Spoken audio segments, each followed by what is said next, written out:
সালাম গাইস, আজকে আমি অ্যানিমেশন ভিডিওটি নিয়ে আবার এসেছিলাম। তো বিহাইন্ড দ্য সিনে যেটা হয় সেটা আপনাদেরকে দেখাবো। যখন মাইক্রোফোন ছাড়া কাজ করি, এই যে ফ্যানের যে ঘর ঘর ঘর ঘর একটা আওয়াজ, তারপর ফ্যাক্টরির আওয়াজ আশেপাশে, এই যে একটা অবস্থা। আর এখন বাজে হচ্ছে রাত কটা বাজে, 11:49 বাজে। একটা ভিডিও মেক করতে যে কত সময় লাগে সেটা আপনাদের আজকে আমি দেখাচ্ছি। এই দেখেন 51 পেজ কিন্তু রানিং, বুঝছেন?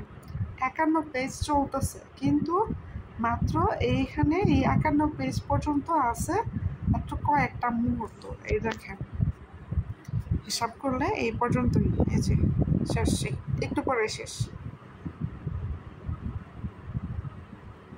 বুঝতে পেরেছেন যে একটা ভিডিও করা, একটা অ্যানিমেশন ভিডিও করা বা তার আগে কিছু ওই খসড়া পেন আর্ট করে নেওয়া, এটা যে কতটা মুশকিল যারা আর্ট করে তারাই বোঝে। আর অনেকেই হয়তো বলতে পারেন আরে আর্ট করা বা অ্যানিমেশন ভিডিও বানানো কত সহজ, কত সহজ। কিন্তু আপনারা যখন দেখেন, বলি, যখন ভিডিওটা আপলোড দেওয়া হয়, সেটা আপলোডের টাইম কত থাকে? একটা নির্ধারিত সময়সীমা। ধরেন আমি 2 মিনিটের জন্য একটা ভিডিও আপলোড দিলাম, এই ভিডিওটা আমি 2 মিনিটের মধ্যে এডিটিং করে দিলাম। কিন্তু